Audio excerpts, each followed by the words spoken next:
Salam sejahtera dan selamat datang. Sebelumnya perkenalkan, nama saya Japel Stinjak.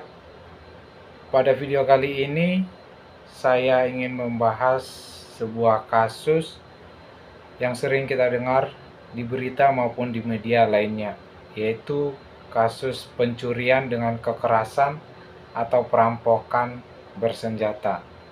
Nah, bagaimana proses hukum untuk kasus seperti ini? Ikuti saya dalam mengungkapkannya, mulai dari penyidikan hingga proses pengadilan. Nah, sebelum kita masuk ke proses penyelidikan hingga proses pengadilan, di sini saya ingin menyampaikan kasusnya, yaitu kasusnya terjadi pada tahun 2024, yang dimana yang terjadi di Jakarta, di sebuah toko emas yang berlokasi di pusat kota, yang dimana pelaku merampok dan membawa senjata api. Mereka mengambil dan mengancam karyawan yang mengambil perhiasan bernilai 1 miliar rupiah. Dalam perampokan tersebut, seorang karyawan terluka akibat tindakan kekerasan yang dilakukan oleh pelaku. Polisi yang mendapatkan laporan tersebut segera melakukan penyelidikan dengan menyisir berbagai petunjuk dan rekaman CCTV untuk mengidentifikasi pelaku. Setelah polisi menerima laporan, polisi melakukan proses penyelidikan.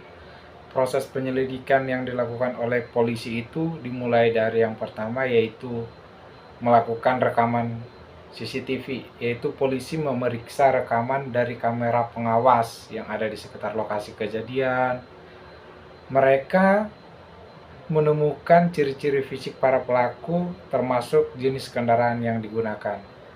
Nah, setelah mereka melakukan pemeriksaan CCTV, polisi juga melakukan pemeriksaan saksi, yaitu beberapa saksi yang berada di sekitar lokasi kejadian memberikan keterangan tentang kendaraan pelaku dan identitas mereka yang tampak saat melarikan diri. Nah, setelah itu polisi bisa juga melakukan dengan pelacakan jejak. Pelacakan jejak ini melibatkan yaitu adanya tim forensik untuk memeriksa bukti-bukti di lokasi, termasuk jejak darah dari korban yang terluka dan sidik jari yang ditemukan di tempat kejadian.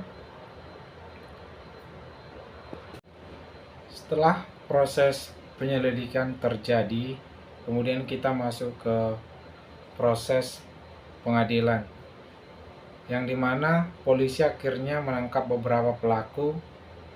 Mereka didakwa dengan pasal 365 KUHP tentang pencurian dengan kekerasan yang mengancam pidana penjara hingga 12 tahun atau lebih, tergantung pada tingkat kekerasan yang dilakukan.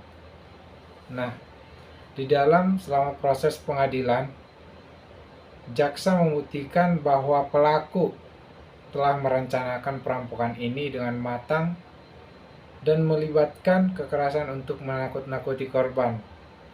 Mereka juga menggunakan senjata api untuk meningkatkan ancaman terhadap korban dan mencegah aksi perlawanan.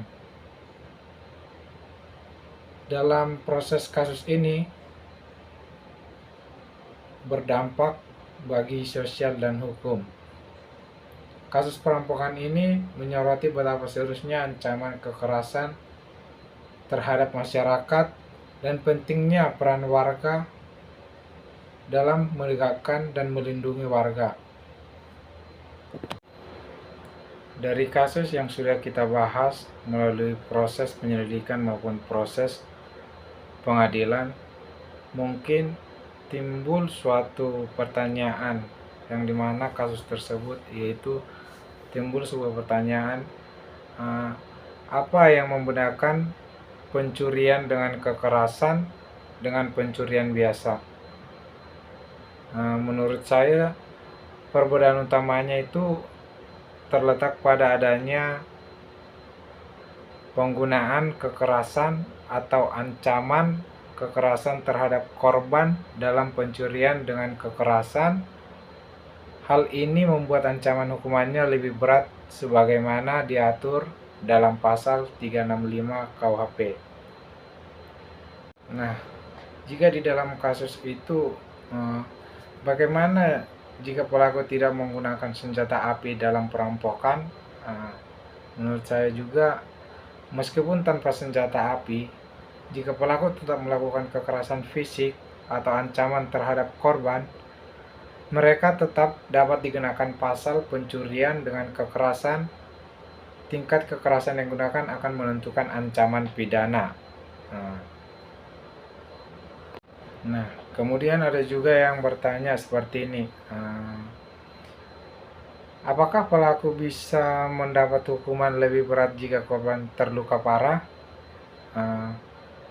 Menurut saya ya, di dalam hukum pidana, jika korban mengalami luka parah atau cedera serius akibat perampokan, pelaku dapat dikenakan pidana yang lebih berat sesuai dengan pasal 365 KUHP yang mengatur tentang kekerasan yang menyebabkan korban terluka.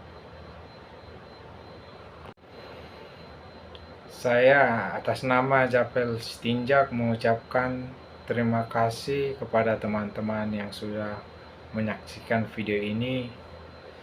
Semoga penjelasan tentang kasus pencurian dengan kekerasan ini bisa memberikan pemahaman lebih mengenai proses hukum yang berlaku. Terima kasih. Semangat!